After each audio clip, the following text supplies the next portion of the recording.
Hello friends, उम्मीद है आप सभी लोग अच्छे होंगे, बढ़िया होंगे आप सभी लोग। तो जैसा कि हम लोग अभी पीआरटी को लेकर के जो बार बार आप लोग कहते हैं कि क्या पढ़ा जाए क्या छोड़ा जाए, है ना, 1 to 5 के लिए पीआरटी के लिए 9-10 सब्जेक्ट पढ़ने हैं। और आज हम लोग बात करेंगे किस सब्जेक्ट में कौन सा टॉपिक इम्पॉर्टेंट है, किस टॉपिक को पढ़ा जाए ताकि वहाँ से प्रश्न टकराए, है ना, और हमारा कट ऑफ 90 पार हो जाए। तो हमें क्या क्या पढ़ना है आज हम लोग पूरा विस्तार से उसका चर्चा करेंगे, है ना। बीपीएससी 4.0 पीआरटी का एग्ज़ाम के लिए, है ना, 1 to 5 के एग्ज़ाम के लिए, क्योंकि सबसे ज़्यादा सब्जेक्ट इसी में है और सबसे ज़्यादा पढ़ना भी इन्हीं लोगों को है। बाकी लोगों को अपेक्षा थोड़ा सा उन लोगों का सब्जेक्ट का विस्तार ज़्यादा है, लेकिन यहाँ पे टॉपिक और सब्जेक्ट की बात किया जाए तो बाकी लोगों की अपेक्षा यहाँ पे सब्जेक्ट ज़्यादा पढ़ना है। और ज़्यादा पढ़ना तो सही है, लेकिन सबसे ज़्यादा ज़रूरी क्या है कि क्या पढ़ा जाए, कौन कौन सा टॉपिक पढ़ा जाए कि 2-3 महीने के अंदर में, 4 महीने के अंदर में, है ना, कम से कम 90 दिन के अंदर में सारा टॉपिक को समाप्त किया जाए और अच्छे नंबर से पास भी करा जाए। तो चलिए हम लोग कुछ टॉपिक को हम लोग जो अभी बात करेंगे उसकी चर्चा करते हैं। ये हो जाएगा इतिहास, जहाँ से 22-25 नंबर का सवाल पूछा जाता है। भूगोल, ज्योग्राफी से 20 नंबर का सवाल पूछा जाता है। और यहाँ पर अगर हम लोग इतिहास की बात करें तो इंडियन नेशनल मूवमेंट से सबसे ज़्यादा सवाल पूछा जाता है, यही सिलेबस में ही है। हम लोग इंडियन नेशनल मूवमेंट में वो सारे टॉपिक को आगे देखेंगे। भूगोल यहाँ पर इसका 2 संदर्भ हो जाएगा, एक भारत के भूगोल से पूछा जाता है और दूसरा हो जाएगा बिहार के भूगोल से सवाल पूछा जाता है। 20 प्रश्न पूछा जाता है यहाँ से। और इसी का एक भाग है जिसको हम लोग पर्यावरण कहते हैं। पर्यावरण से 10 प्रश्न पूछे जाते हैं, दोनों को मिला दिया जाए तो 30 प्रश्न अकेले यहीं से पूछा जाता है। उसके बाद हम लोग राज्य व्यवस्था की बात करें तो राज्य व्यवस्था से 8 से 10 प्रश्न पूछे जाते हैं। और बिहार स्पेशल की वैल्यू धीरे धीरे बढ़ रहा है, यहाँ से 7 से 8 प्रश्न पूछे जाते हैं। और ये हो जाएगा करेंट अफेयर्स, और करेंट अफेयर्स से 15 सवाल पूछे जाते हैं। 15 सवाल पूछे जाते हैं। पीआरटी के लिए बहुत बड़ी बात नहीं है कि पीआरटी को क्या किया जाए, कैसे पढ़ा जाए। आज हम लोग संदर्भ की भी बात करेंगे, कहाँ से हम लोग पढ़ें, है ना। किताबों को ज़्यादा इकट्ठा मत करिए। अगर किताब को इकट्ठा कर ली हैं एससीईआरटी की किताबें तो यही सटीक किताब है, बाकी की बात नहीं किया जा सकता। लेकिन कंप्लीट करने के लिए एससीईआरटी और एनसीईआरटी की किताब से कोई भी बेहतर मटेरियल, कोई भी बेहतर आपको कंटेंट नहीं दे सकता जितना अच्छा एससीईआरटी की किताबें आपको दे सकता है। सिर्फ पीआरटी के लिए ही नहीं है, बल्कि जितने भी सब्जेक्ट हैं, चाहे वो सब्जेक्ट कॉम्बिनेशन की बात किया जाए, चाहे वो टीजीटी में जितने भी सब्जेक्ट आते हैं, चाहे पीजीटी में जो सब्जेक्ट आते हैं, उन सारे का सारा जो संदर्भ है बिहार सरकार की जो किताबें हैं, यही किताबें हैं। बहुत बढ़िया बुक्स है, आप चाहें तो इसको भी पढ़ सकते हैं, है ना। चलिए सबसे पहले हम लोग बात करते हैं इतिहास का।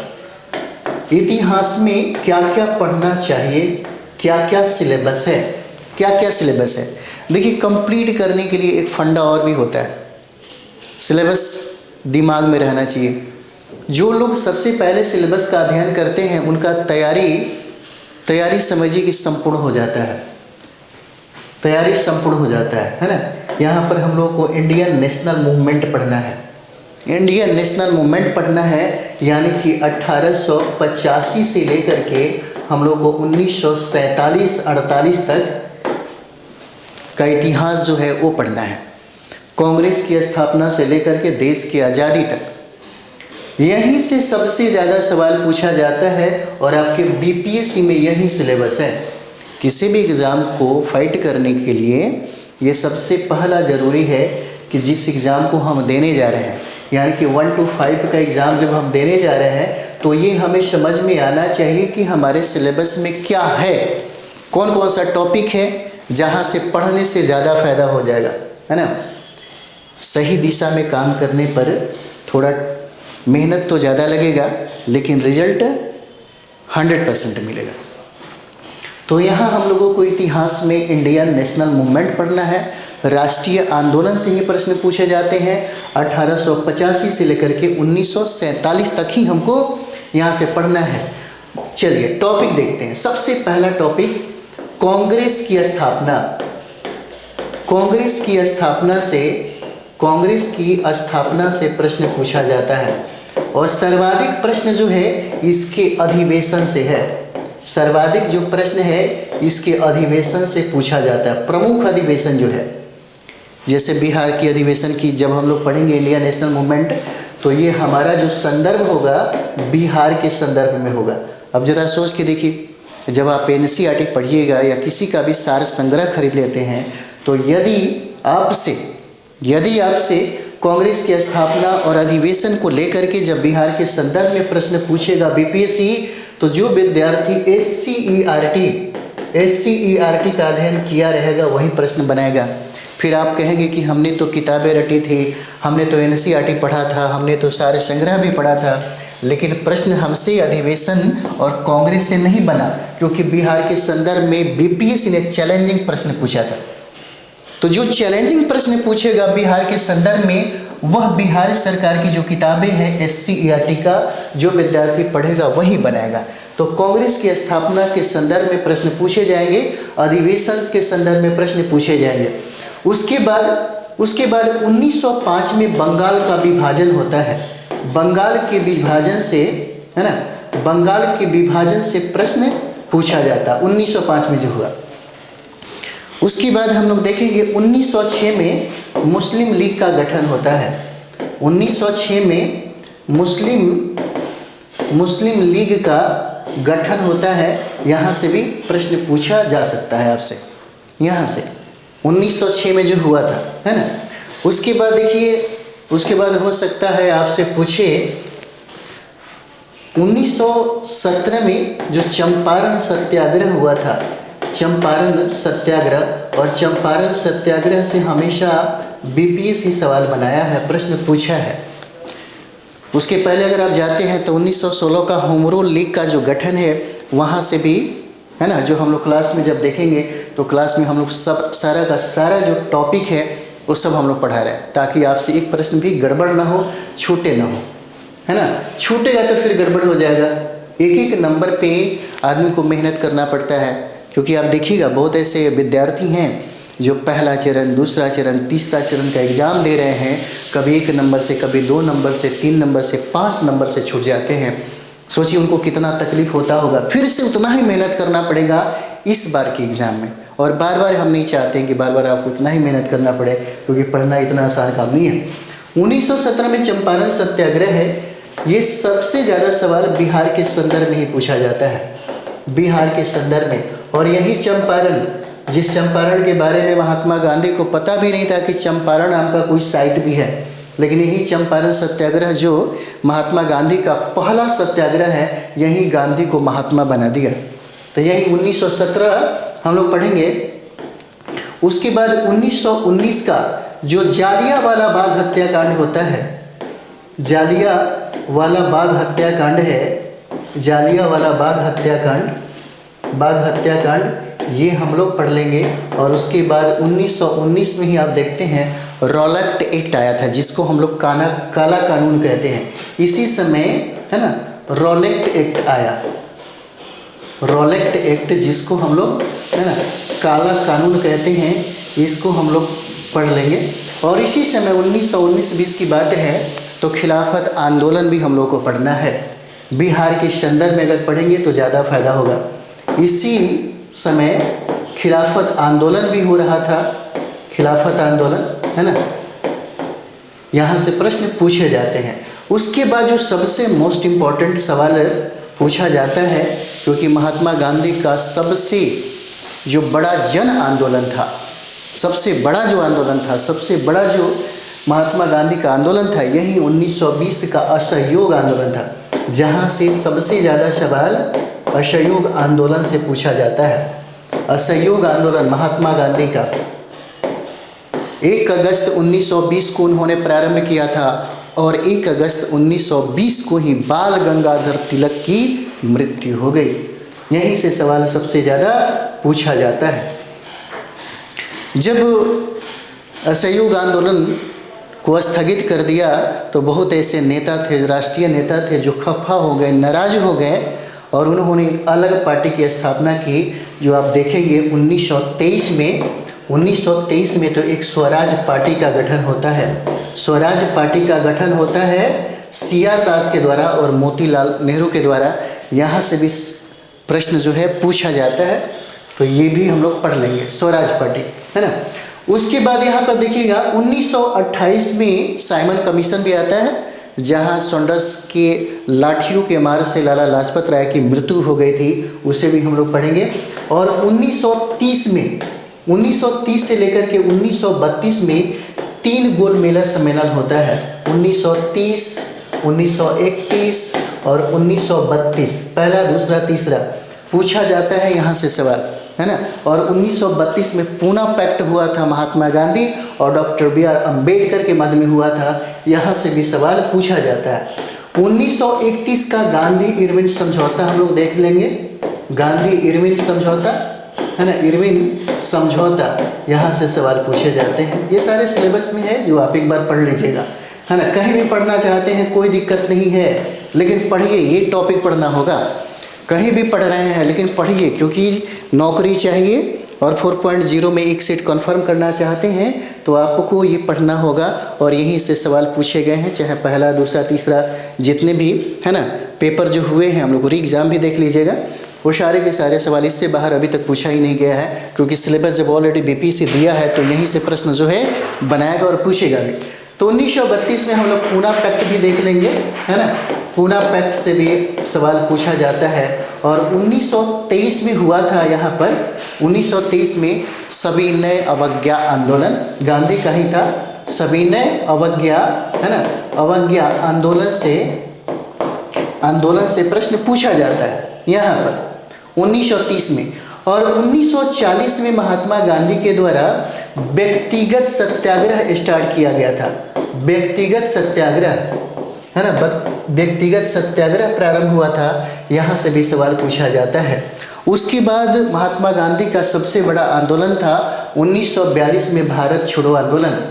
1942 में भारत छोड़ो, है ना, भारत छोड़ो आंदोलन था, भारत छोड़ो आंदोलन। और भारत छोड़ो आंदोलन बिहार के संदर्भ में पढ़िएगा तो आज़ाद दस्ता की भूमिका सबसे ज़्यादा है, जहाँ से सवाल पूछा जाता है। जयप्रकाश नारायण का आज़ाद दस्ता की जो भूमिका है यहाँ पर, है ना, सबसे ज़्यादा है ये जयप्रकाश नारायण का। जयप्रकाश नारायण के संदर्भ में, है ना, जयप्रकाश नारायण के संदर्भ में हो सकता है आपसे अब सवाल पूछा जाए, ठीक है। 1942 हम लोगों को यहाँ पर पढ़ना है। और उसके बाद 1945 में देखिएगा बेबेल योजना है, शिमला समझौता होता है, यहाँ से भी सवाल हो सकता है, आपसे पूछे वेबेल योजना हो जाएगा, बेबेल योजना, है ना। बेबेल योजना के बाद आप देखते हैं यहाँ पर शिमला समझौता, है ना, शिमला समझौता से भी प्रश्न पूछे जाते हैं। और उसके बाद हो जाएगा 1946 जो कैबिनेट मिशन आया भारत में, तो कैबिनेट मिशन के संदर्भ में भी प्रश्न पूछे जाते हैं। कैबिनेट, है ना, कैबिनेट मिशन के संदर्भ में प्रश्न पूछे जाते हैं। और लास्ट आपका हो जाएगा 1947 माउंट बेटन योजना। 1947 होता है माउंट बेटन, है ना, माउंट बेटन योजना, बेटन, है ना, बेटन योजना, यहाँ से सवाल पूछे जाते हैं। और मात्र इतिहास में इतना ही पढ़ना है, एक सप्ताह का टाइम अगर दे दिया जाए तो सारे के सारे टॉपिक कंप्लीट हो जाएंगे, कोई बड़ी बात नहीं है।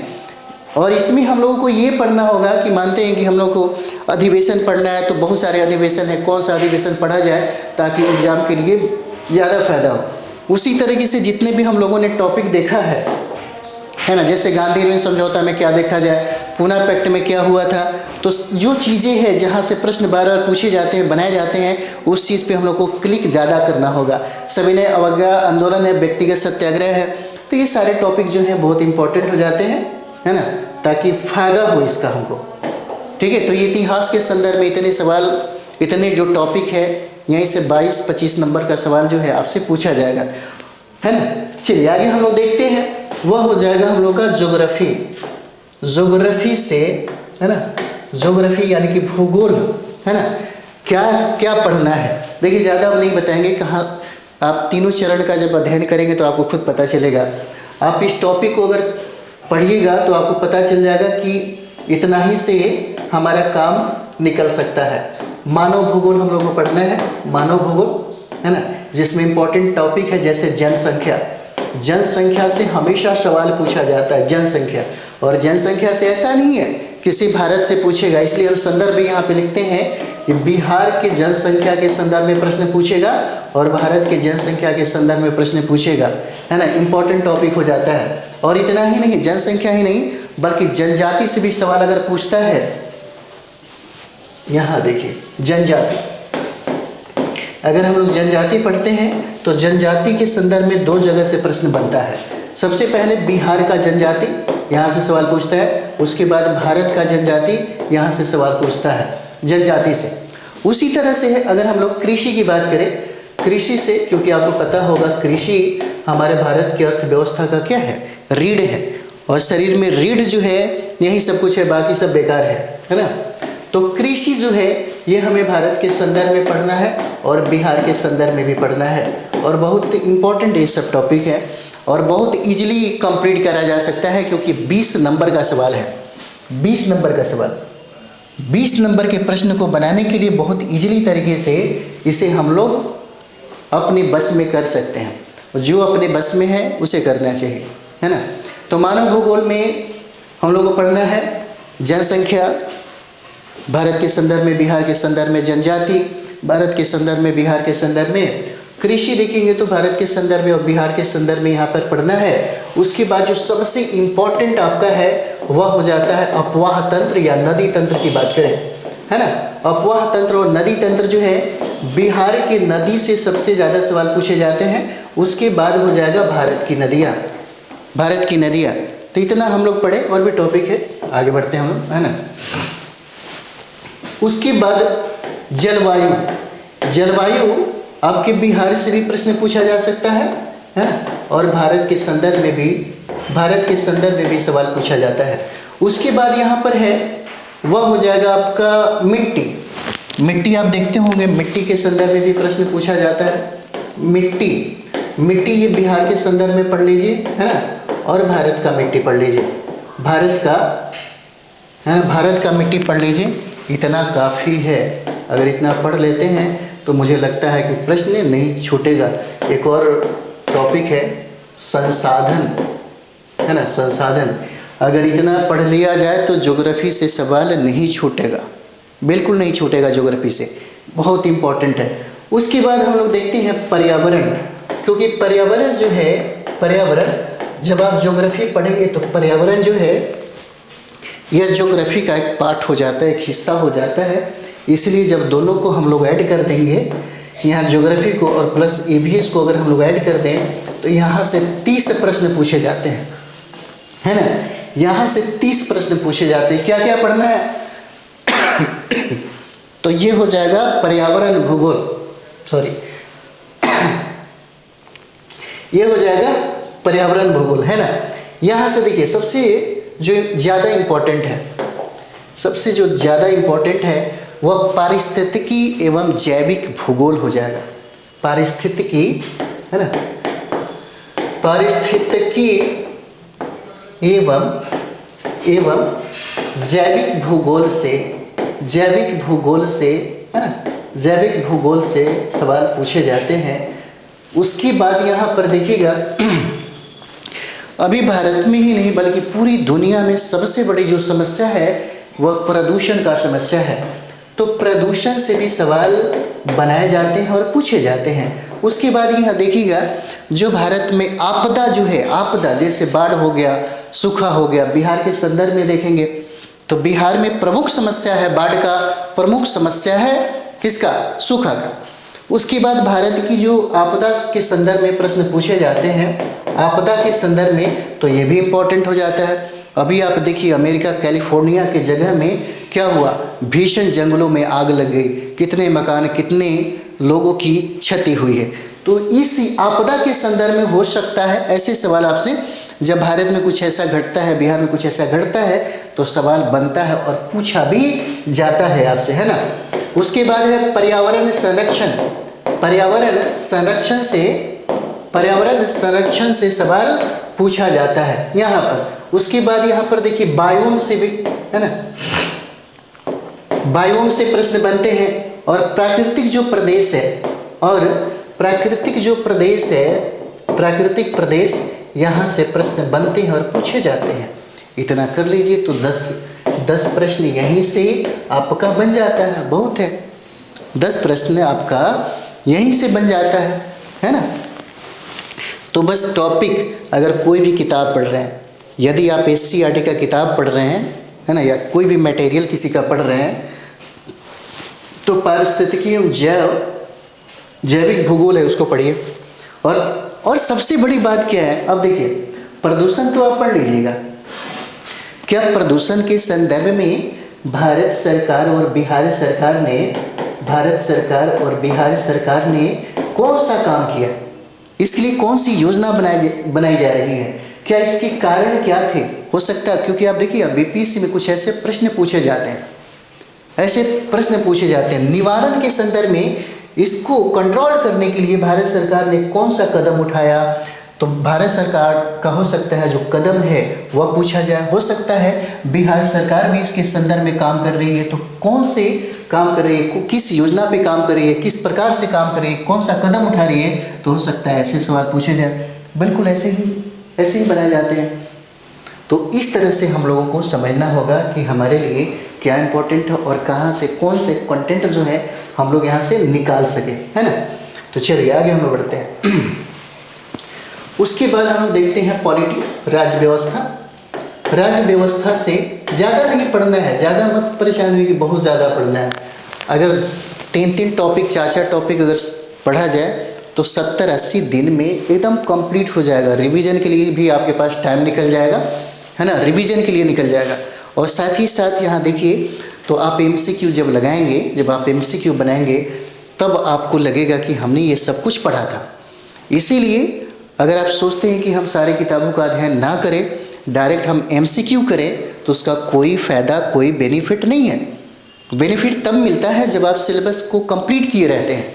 जब आपके पास सिलेबस कंप्लीट रहेगा, जब आप सिलेबस को पूर्ण रूप से समाप्त किए रहेंगे, रिवीजन किए रहेंगे, तब जाकर आपका रिजल्ट जो है 100% होगा। क्योंकि रिजल्ट के लिए सबसे ज़्यादा ज़रूरी है सिलेबस को कंप्लीट करना, उसके बाद रिवीजन करना, और रिवीजन करने के बाद जो MCQ बनाया जाता है, MCQ इसलिए बनाते हैं ताकि जब हम एग्ज़ाम हॉल में बैठे तो हमारे पास कन्फ्यूजन नाम का कोई चीज़ ना हो, कन्फ्यूजन ना बने। क्योंकि कन्फ्यूजन से बहुत ऐसे सवाल हैं जो गड़बड़ हो जाता है, ख़राब हो जाता है, नहीं बनाया जाता है। इसलिए लास्ट टाइम में, अंतिम समय में हम लोग क्या करते हैं, MCQ करते हैं, ताकि हमारा कन्फ्यूजन इससे दूर हो जाए, है ना। और ये सब चीज़ें कंप्लीट करने के बाद, रिवीजन करने के बाद ही होता है ना। तो ज़रूर अपनी, कम से कम अपने साथियों के बीच में, अपने दोस्तों के बीच में ज़रूर इसको एक बार शेयर करिए। क्या एनर्जी मिलता रहेगा। और क्या कहते हैं, आप लोग कम से कम कमेंट्स में भी बताते रहिए, क्योंकि कमेंट्स पढ़ने के बाद हमको पता चलता है कि अच्छा आपकी ये डिमांड है, ये नहीं समझ में आ रहा है ना। तो कमेंट्स से पता चलते रहता है, इसीलिए हम कमेंट्स जो है हमेशा पढ़ते हैं, है ना। समय जब मिलता है रिप्लाई देते हैं, ठीक है। और इसलिए कमेंट्स करते रहिए ताकि हमको समझ में आए, आपकी समस्या के लिए ही हम लोग हैं, है ना। तो चलिए आगे हम लोग बढ़ते हैं। राज्य व्यवस्था में सबसे ज़्यादा इम्पोर्टेंट है यहाँ पर संविधान का भाग। संविधान के भाग से, संविधान का भाग, है ना, भाग से सवाल पूछे जाते हैं। उसके बाद महत्वपूर्ण जो अनुच्छेद है, महत्वपूर्ण अनुच्छेद, तो महत्वपूर्ण अनुच्छेद में हम यही कहेंगे, बाकी तो हम करा देंगे आपको, है ना। महत्वपूर्ण अनुच्छेद में 1 से लेकर के 50 आर्टिकल जो है, इतना तक याद कर लीजिएगा, रट लीजिएगा, तो आपका काम तब तक निकलेगा, है ना। ये बहुत ज़्यादा बेनिफिट है। उसके बाद जो महत्वपूर्ण स्रोत है, कहाँ से, है ना, राष्ट्रपति का पद लिया गया, कहाँ से राज्य के नीति निदेशक पद, ये जो सब चीज़ें हैं कहाँ से लिया गया, ये भी सवाल आपके पूछे जाते हैं। तो ये महत्वपूर्ण सोर्स से यहाँ से पूछा जाता है। उसके बाद आइए, उसके बाद जो महत्वपूर्ण अनुसूचियाँ हैं, जो 12 अनुसूचियाँ है ना आपके संविधान में जो वर्णित है, ये 12 अनुसूचियों से सवाल पूछे जाएंगे। ये बहुत ही इम्पोर्टेंट आपका हो जाएगा।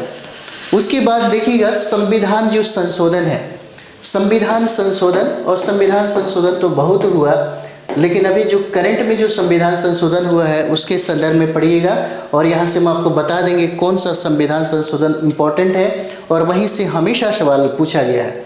संविधान संशोधन, तो संविधान संशोधन बहुत ज़्यादा नहीं पढ़ना है, अगर 15 से लेकर के है ना 20 संविधान संशोधन पढ़ लिया जाए तो जो भी प्रश्न आएगा यहीं से प्रश्न पूछा जाता है। उसके बाद यहाँ पर देखिए प्रमुख समितियाँ, प्रमुख समितियाँ हैं, यहाँ से प्रश्न पूछे जाते हैं। ठीक है, बाकी जो होगा फिर आगे करवा लिया जाएगा, कुछ ज़्यादा परेशान होने की ज़रूरत नहीं है ना। इतना कर लेते हैं तो आपका काम यहाँ से भी बन जाएगा। उसके बाद आइए हम लोग देखते हैं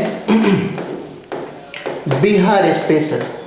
तो बिहार स्पेशल जो है, बिहार स्पेशल, क्योंकि देखिए एक एक प्रश्न के लिए लड़ाई हो रहा है, तो हम चाहेंगे कि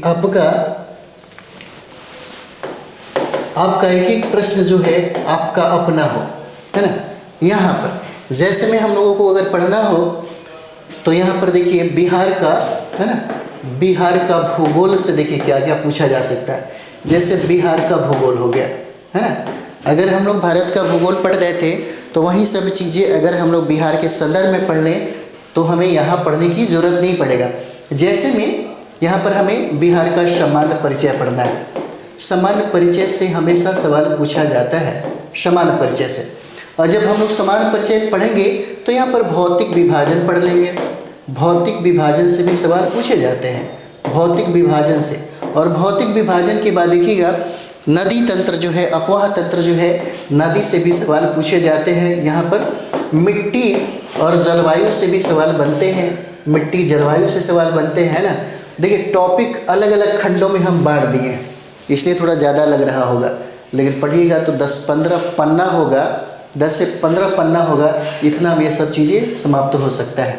उसके बाद हम लोग यहाँ पर जनसंख्या देखेंगे, है ना। जनसंख्या के बाद आप देख लीजिए शहरीकरण भी देख सकते हैं यहाँ पर, है ना।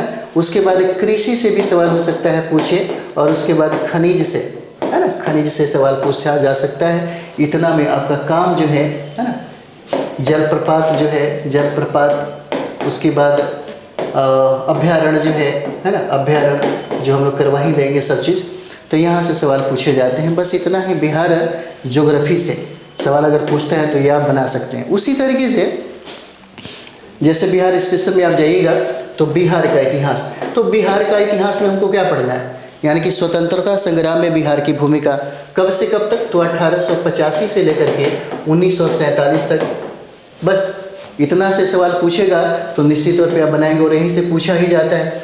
अगर हम लोग राज्य व्यवस्था की बात करें तो राज्य व्यवस्था एकदम ज़्यादा नहीं पढ़ना है, 2-3 पेज ही पढ़ना है, और जो भी प्रश्न अगर बनता है बिहार के राज्य व्यवस्था से वो सब चीज़ें आपको यहाँ से मिलेगा ही मिलेगा। उसके बाद हम लोग बात करते हैं करंट अफेयर्स का। करंट अफेयर्स की वैल्यू बहुत ज़्यादा है क्योंकि 15 सवाल पूछे जाते हैं करंट अफेयर्स, है ना। तो करंट अफेयर्स हम लोग देखेंगे, करंट अफेयर्स, तो करंट अफेयर्स में हम लोग को जो पढ़ना है, जैसे में राष्ट्रीय से सवाल पूछे जाते हैं तो राष्ट्रीय पढ़िए, है ना। उसके बाद अंतर्राष्ट्रीय से सवाल पूछे जाते हैं, ज़्यादा नहीं लेकिन सर्वाधिक राष्ट्रीय से प्रश्न पूछे जाएंगे। उसके बाद यहाँ पर देखिए बिहार का समसामयिकी हम लोग को 2 तरीके से पढ़ना है, भारत का करंट अफेयर्स और दूसरा हम लोग को बिहार का करंट अफेयर्स। यानी कि जब भी हम करंट अफेयर्स पढ़ेंगे तो बिहार के संदर्भ में पढ़ेंगे ताकि प्रश्न ज़्यादा हम बना सकें करंट अफेयर्स में। इसके बाद बिहार का करंट अफेयर्स हो जाएगा, है ना, बिहार का समसामयिकी हो जाएगा, बिहार का समसामयिकी हो जाता है जहाँ से प्रश्न पूछे जाते हैं। उसके बाद देखिएगा पुरस्कार से भी सवाल पूछे जाते हैं, पुरस्कार से सवाल पूछे जाते हैं। जैसे में सूचकांक हो गया, इंडेक्स हो जाएगा, है ना, इंडेक्स से सवाल पूछे जाते हैं जिसको हम लोग सूचकांक कहते हैं, सूचकांक से भी सवाल पूछे जाते हैं, है ना। जैसे खेल से, बहुत ऐसे विद्यार्थी हैं जिनको खेल में बहुत ज़्यादा रुचि है तो उनका प्रश्न जो है गलत नहीं होता, खेल से भी प्रश्न पूछे जाते हैं यहाँ पर, है ना, खेल से हो जाएगा।